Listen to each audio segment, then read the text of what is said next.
Hello everyone, my name is Ariel Schmid, and I will be presenting a brief introduction of the Internet of Things. The agenda for this presentation is as follows. I'll give you a little bit of a background, definition of the concept, a brief history of IoT, its benefits and risks, a couple of cool examples I found, a few discussion questions, and references. So what is IoT? A definition from McKinsey states that it's sensors and actuators embedded in physical objects that are linked through wired and wireless networks, often using the same Internet protocol that connects the Internet. Generally, IoT is used for things that wouldn't normally have an Internet connection, but with it, can communicate with the network without human intervention. In this way, a computer or smartphone is not typically included as an IoT device, but a Fitbit, for example, is. Initially, IoT was most interesting for businesses and manufacturing, but now with it being cost-effective to connect almost anything to the Internet, emphasis has changed to relevant everyday uses for smart devices all around our homes and offices. Sensors can be embedded in anything from a child's toy to wearables like a Fitbit, smart homes, we know this from light bulbs and refrigerators, to something a little bit more menacing like a driverless truck, and all the way to scaled size of a smart city. So how big is IoT? It's pretty big, and it's only getting bigger. Gartner analysts predicted the number of IoT devices to be 20.4 billion in just 2 years, while analysts from IDC predicted global spending in IoT to reach 1 trillion USD by 2020 and 1.1 trillion USD by 2021. Hardware and services will be the two largest technology categories in their predictions. IoT devices use a variety of methods to connect and share data. Homes and offices generally use standard Wi-Fi or Bluetooth Low Energy, or even Ethernet if they aren't particularly mobile. And other devices might use LTE or even satellite connections to communicate. The trend, however, is to make them more and more usable on standard Wi-Fi, so that they can integrate into our daily lives. I found this graphic on IoTanalytics.com as well as the following explanation, and I think it does a good job of kind of pulling together all the different kinds of connections that we have now with good definitions of each term. So the term machine-to-machine or M2M has been in use for more than a decade and is well known in the telecom sector. M2M communication had initially been a one-to-one connection, linking one machine to another. But today's explosion of mobile connectivity means that data can now be more easily transmitted via a system of IP networks to a much wider range of devices. Industrial Internet of Things, or IIoT, is strongly pushed by GE. It goes beyond M2M, since it not only focuses on connections between machines, but also includes human interfaces. The Internet of Things, or IoT, has yet an even wider reach, as it also includes connections beyond the industrial context, such as wearable devices on people. The Internet, as we know it and use it every day, is a fairly small box on this graph because in its core it's really only connecting people. The web of things, however, is much narrower in scope than the other concepts because it solely focuses on software architecture. The Internet of Everything is still kind of a vague concept. IoE aims to include all sorts of connections that one can envision, and the concept has thus the highest reach, but we're not really there yet. Industry 4.0 is a term that's pushed by the German government, and is limited as the industrial internet in its reach as it only focuses on manufacturing environment. However, it has the largest scope of all the concepts. Industry 4.0 describes a set of concepts to drive the next industrial revolution. That includes all kind of connectivity concepts in the industrial context. However, it goes even further and includes real changes to the physical world around us, such as 3D printing technologies or the introduction of new augmented reality hardware. The concept of making objects more animate and connecting them to humans and other objects had an early start. In 1832, an electromagnetic telegraph was created by Baron Schilling in Russia, and in 1833, two Germans invented code to communicate over 1,000 meters. In 1844, Samuel Morse sent the first public telegram in Morse code from Washington, D.C. to Baltimore, Maryland, which said, "What hath God wrought?" In 1843, in Woolwich, England, scientists used a captive balloon to send temperature readings down a copper filament to a receiving station to more accurately predict weather patterns. These examples are more of an M-to-M sort of connection, but show the early development of the concept of connecting objects. Following this initial discovery period, there was a lull in visible development, save interviews and articles of computer pioneers, especially in the 50s and 60s, suggesting and predicting things like machine learning, global connection, and smart cities. In 1969, the ARPANET was created by the U.S. Department of Defense, an early packet switching network which was the first to use the TCP/IP protocol suite when it began in 1974. But the 80s and 90s were really when this concept got going. In 1984, the domain naming system was introduced as a decentralized, hierarchical way of naming devices or resources connected to the internet by translating their domain name into IP addresses, creating a global directory. The World Wide Web was proposed in 1989 by Tim Berners-Lee. In 1990, the first IoT was created by John Romke, a smart toaster that could be turned on and off by the internet. In 1993, a coffee pot was created at the University of Cambridge with an image that updated every 20 seconds to the building's server to monitor the coffee level. The first web page was created in 1991, and by 1995, Amazon and eBay had begun the commercialization of the web. In 1998, Google was incorporated, and Steve Weiser, a pioneer ideologist of ubiquitous computing, constructed a water fountain in his office that imitated the volume and price of the stock market. The actual phrase, the Internet of Things, was coined by Kevin Ashton as the title of a presentation introducing RFID to executives during his time at Procter & Gamble.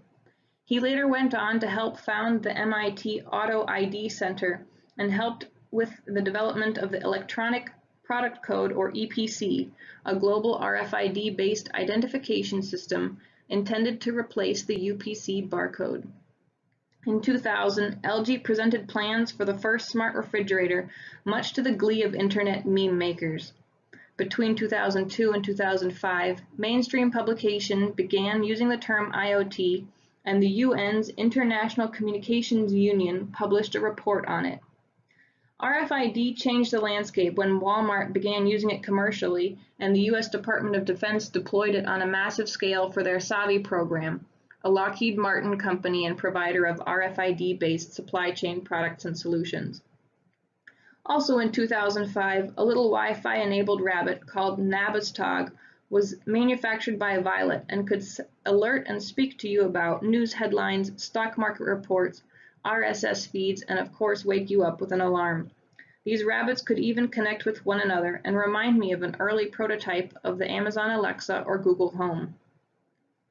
Cisco proclaimed that the Internet of Things was born between 2008 and 2009, when there were officially more things or objects connected to the Internet than people. In 2010, China named IoT a key industry for major investments, and in 2011, IPv6 was publicly launched with 340 undecillion, or 2 raised to the 128th power, IP addresses. Enough for the rest of forever. Major education and marketing initiatives continue to be made by the likes of IBM, Ericsson, and Cisco. IoT made it on the technology hype cycle of Gartner analysts in both 2011 and 2014. As the cost of adding sensors and internet to objects continues to decrease, this technology continues to increase in popularity and daily relevant use with smart home features. I myself have several lights in my house I can control with my phone as well as with Alexa. While sometimes it's annoying not to be able to just flick the switch on and off, at the same time you can brighten, dim, or change them to any color while just sitting on the couch.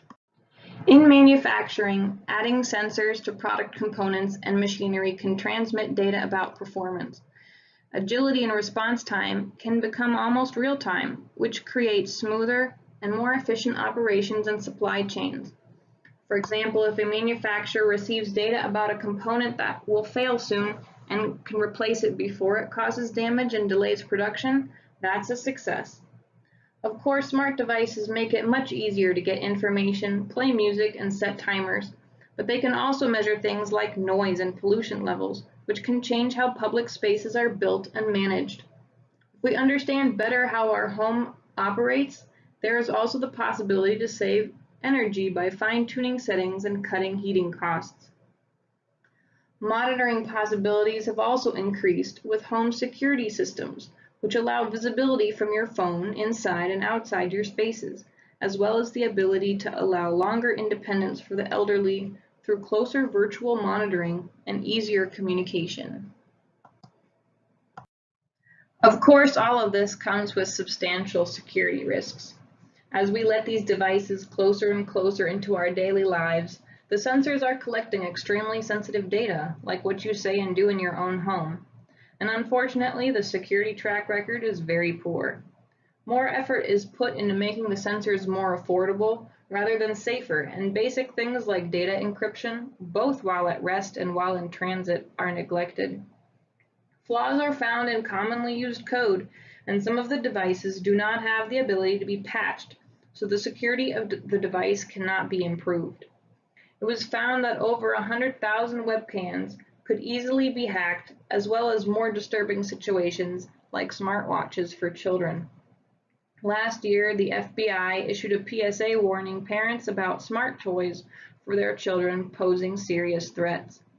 Recent examples where poorly secured internet-connected toys have exposed children and parents to privacy risks are rampant.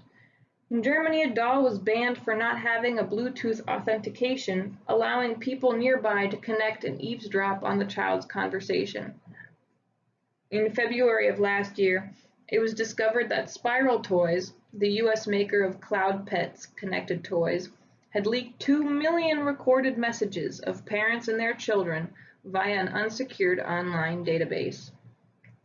While not everyone is in the business of collecting and selling your data, it is becoming quite easy to do so and figure out what people's personal lives are like through the concoction of devices around our homes. Another concern that is even if something could be patched to improve the security, if the device is working properly, it's unlikely the consumer would do anything about it. This increases the risk of the data being roped into a botnet and being used for larger attacks. A botnet is a collection of internet-connected devices which can be infected with malicious software and controlled as a group without the owner's knowledge. In 2016, the Mirai botnet shut down high-profile platforms like Netflix, Twitter, and the PlayStation Network. When the researchers were able to contact some of the people whose devices had been compromised and added to the botnet, they seemed unbothered since the devices were functioning to their satisfaction. In Ukraine, hackers knocked out a power grid, and while such large infrastructure disabling situations aren't a common threat, they are very possible. Last year, the US intelligence warned that critical infrastructure could be threatened by the country's adversaries already, and that connected home devices like thermostats, cameras, and cookers could all be used as spying devices. As critical national infrastructure like dams, bridges, and parts of the electricity grid get added to the IoT, this issue becomes more and more severe. On a lighter note, here are two examples I found particularly interesting on the positive uses which IoT can have in our lives and for our planet. In the medical field, there is a huge issue with patients taking their medications as prescribed. A smaller percentage of us actually take our meds the way we're supposed to, and when we don't, it can cause a whole bunch of problems to the tune of almost $300 billion in cost to the American healthcare system. The intention is really not necessarily malicious, but often just forgetting. Many companies are trying to fix this, and Pillsy is the latest on the scene. It's a Bluetooth-enabled bottle cap that launched May of last year. It can send blinks and make a noise to alert the patient, as well as pairing with its app to send reminders when it's time to take their meds. If there is no response to the initial notification, it can also follow up with a text message. Users can opt to share their data with other people, so caregivers or adult children can receive alerts if their elderly patients or parents didn't take their medication on time.